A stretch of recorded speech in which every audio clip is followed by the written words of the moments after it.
How to cancel Uber Eats order after placing it. If you would like to cancel your Uber Eats order after you placed it, you may follow up these steps.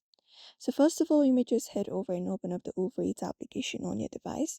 And once you open it up, you may just go ahead and place your order at the moment, or if you've already placed your order and if you would like to cancel it.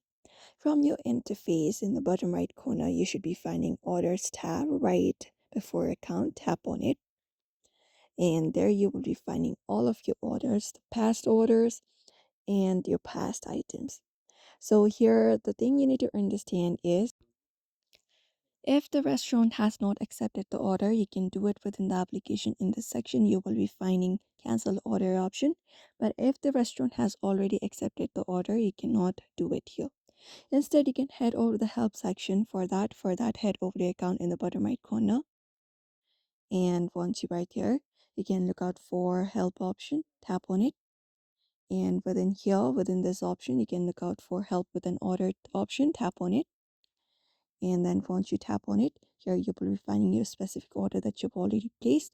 All you gotta do is simply tap on that option, and you can just go and report an issue for that, or you can just go ahead and do, and then you may just go ahead and explain the issue, or if there's any kind of form available where you need to give reason why you would like to cancel your order, just go ahead and fill it out, give a reason why you would like to cancel it, and once it is done, uh, the help center support team of Uber Eats should help you cancel the order that you placed using Uber Eats application. So this is it. You may follow up this method in order to do so. So therefore, I hope this video was helpful. Give it a thumbs up and subscribe for more tips and tutorials.